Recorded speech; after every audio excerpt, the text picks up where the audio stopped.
Hey, what's going on, guys? This is Ramey Outdoors and welcome back to Fishing College. We're going to round out the fishing line series with something that's really special. Boomers absolutely hate it. People under 40 love it. We're going to go ahead and talk about fluorocarbon. And this is something that is truly fantastic, both in the competitive fishing world and in actual just your average Joe kind of fishing world. Everyone uses it, but what are some of these pros and cons, and what are some other things that you can use this amazing fishing line for? Remember to go ahead and like and subscribe, and let's get right to it.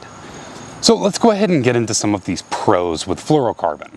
And the first one being its abrasion resistance. It is a super rigid type of fishing line. And because of that, it is going to be really great for bouncing off of rocks, around wood, sand, gravel, anything that might potentially cause it to create nicks in the actual line. It's very resilient against that.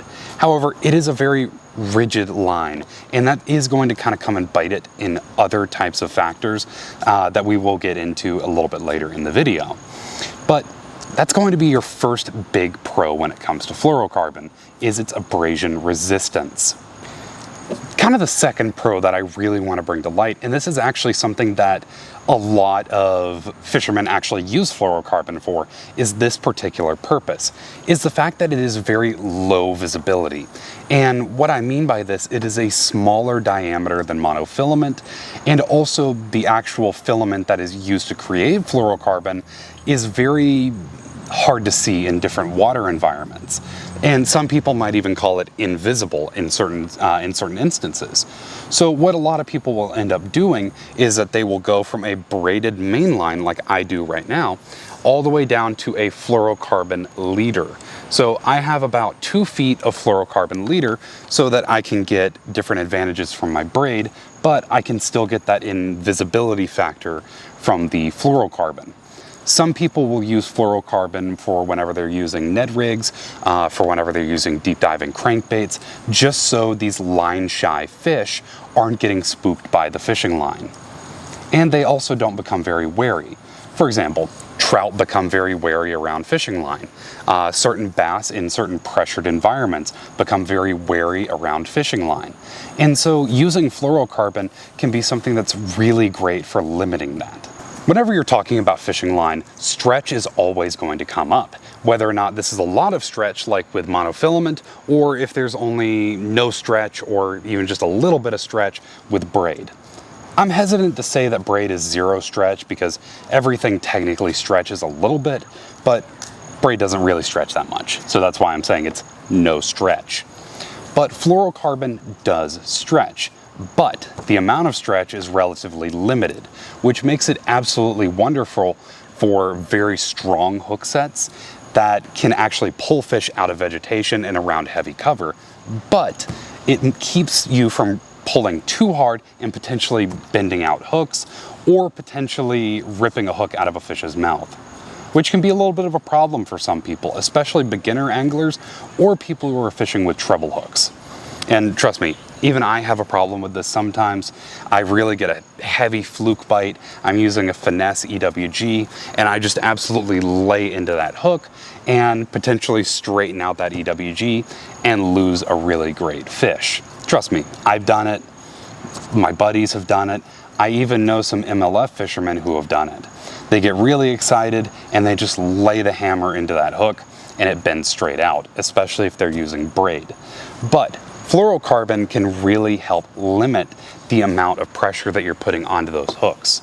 And especially when you start doing some deep diving with crankbaits, or if you're using Alabama rigs and you get a lot of fish onto one hook with that Alabama rig, or you have a really aggressive fish that's deep down on that deep diver.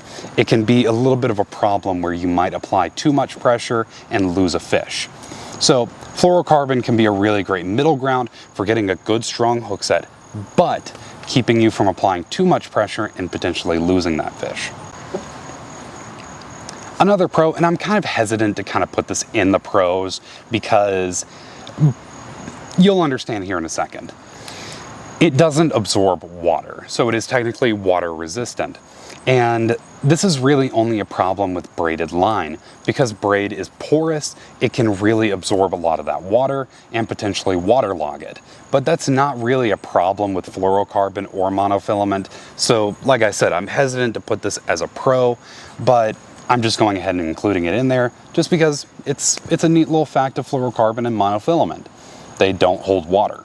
So for some of the more casual anglers, this may not be as big of a problem for you, but fluorocarbon is incredibly UV resistant. And this can be a little bit of a problem with some people who have a lot of fishing rods out on a deck on a boat and are constantly fishing these tournaments because it's constantly soaking up UV, it's degrading, things like that. But fluorocarbon does not have this problem. For example, if you lay monofilament out in the sun for a long period of time, it's going to degrade, it's going to break down, and it's going to be a really big problem for you. For braid, it can cause some discoloration issues, it can potentially cause slight degrading, but nothing major.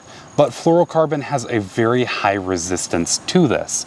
So this can be a really great plus for any tournament anglers or people who have a lot of rods out on a boat for long periods of time. So I can be a little bit guilty of this sometimes whenever I'm out on my kayak.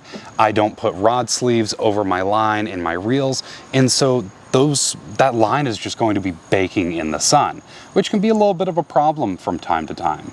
But if you're just a casual angler, this really is not going to be a big issue unless you're storing your fishing line out on a tanning chair and you're just soaking in that UV constantly. Next, we're going to kind of get into the things of fluorocarbon. They're not really pros, but they're not really cons either. I just kind of want to mention them because it's something that's important to include. The first off is that it sinks. Monofilament and braid float. So if you're going to be using some lures that might be on the top water, monofilament or braid might be a better option than fluorocarbon. Whereas if you're going with something that's going to sink into the water column, that fluorocarbon is going to have a downward pulling effect, however minor, on that actual lure. So it might have a little bit of an effect, but it's not really something that you need to be constantly vigilant of, unless you're some kind of tournament angler and you're really getting into the tism of it. And another thing that's kind of is the memory is okay on fluorocarbon. So what line memory is sometimes your fishing line will memorize the shape that it has on the spool. And this is a really big problem with monofilament. But with fluorocarbon, this really isn't all that much of an issue, especially with high quality fluorocarbon. But for cheaper fluorocarbon, this might be a little bit of an issue. Personally, I've never had much of an issue with this, just because I do buy good quality fluorocarbon with reaction tackle. But if you're buying cheaper, little $2-3 spools of fluorocarbon, this could be an issue that you might run into. Dun, dun, dun. Well, we all know pro, cons, stuff like that. You got to get to the cons eventually. And just like any type of fishing line, it's not perfect. Remember what I said at the beginning of this video, how the rigidness of fluorocarbon can kind of sometimes come back to bite it? We're going to start getting into that. And the first off is that it does tend to have some good knot failure. So whenever you're actually using a lure at your knot point, there's going to be a lot of strain and a lot of movement going on with that knot, which with a super rigid line like fluorocarbon, this can be a little bit of an issue, and it can cause a lot of degrading, whatever the word is. It can cause a lot of degrading factors with that knot that can cause for that knot to not unravel, but just all out fail, which can be a bit of a problem. So it's very frequent for a lot of people to catch a couple of fish and then just all out retie altogether. And that's something that I do. I catch a couple of fish and then I retie. And I always check my line for any kind of fraying or any kind of abrasion bumps where it's been down there getting banged around like it's at some sorority party. And that can be a little bit of a problem with fluorocarbon. So just check your line, check your knots, and make sure that they're all good and dandy before you hook into a 10-pounder and absolutely lose it. And we're going ahead and continuing and doubling down on the line breakage because of its rigidness. And fluorocarbon does have a lot of issues with how rigid it can be sometimes. Whenever you're unwinding and winding it back on that spool repetitively, you can sometimes have some line breakage, which for your tournament anglers can be a little bit of a problem because you're making hundreds and thousands of casts a day across multiple lakes, and you're constantly just abusing the absolute stew out of that fluorocarbon. So this can be a really big issue for tournament anglers, but for your casual angler, this may not be as much of an issue. So if you're only taking your line out, once in a while, this may not be as much of an issue. And one thing that you can kind of do to counteract this is that you can use what's called backing. So you can either use monofilament or braid underneath your fluorocarbon and just tie a leader knot to it.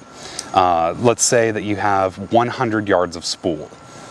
Obviously your reels are going to have different sizes from this, but I would put maybe about 10 to 15 yards of braid and then have the rest be fluorocarbon if you're going to put backing on it.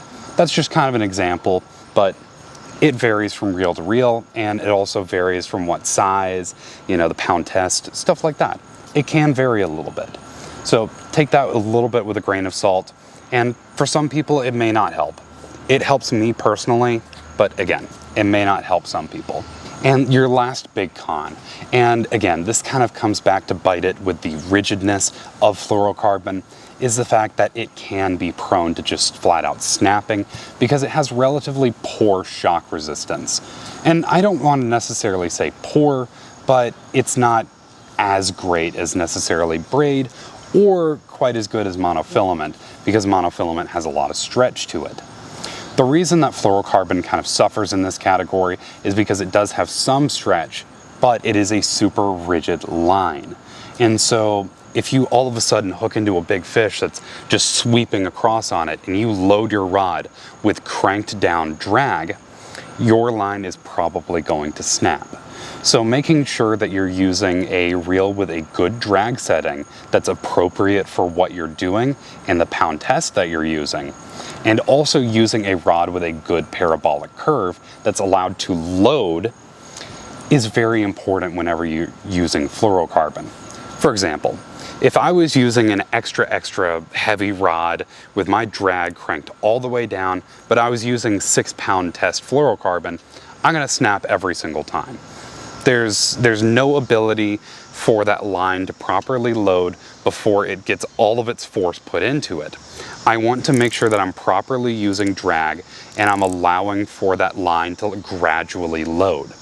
When I do that, that's going to allow for that line to properly absorb shock, and that's going to keep it from just flat out snapping on me. Earlier in the video, I was talking about something called leaders, but what exactly is a leader? So what a leader is that it is a piece of separate line from your main line that is attached to whatever you're fishing with. So my main line is going to be the line that primarily takes up my spool, and then that will go to a leader, and then that will connect to whatever I am fishing with. That is exactly what a leader is. And fluorocarbon, one of its main jobs is being used as a leader, and that's to decrease the visibility of your line. So something that's very common is to use a braided main line that goes down to a fluorocarbon leader, like example I have right now. This is a 7'3" medium heavy fast rod with 30-pound braid that goes down to 10-pound fluorocarbon. And essentially what I almost exclusively use this rod for is going to be different finesse rigs. What I have it set up for right now is for wacky rigs. And the reason that I'm going to be using a fluorocarbon leader is I fish in a lot of areas where the fish might be a little bit line shy. And what that line shyness is that they are going to see your fishing line and see it as something that is unnatural.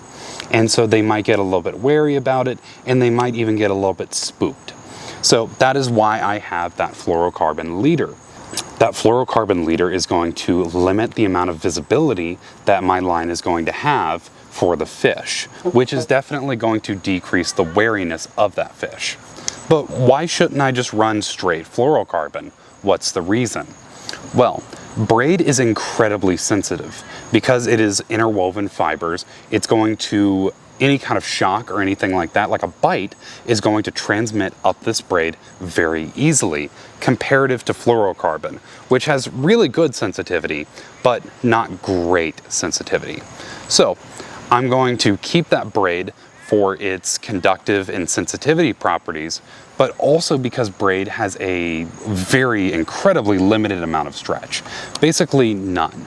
Whereas fluorocarbon has a good amount of stretch for what it is. It's not necessarily like monofilament that has a ton of stretch, but it has enough that I'm not going to bend out this little 2-watt wacky hook.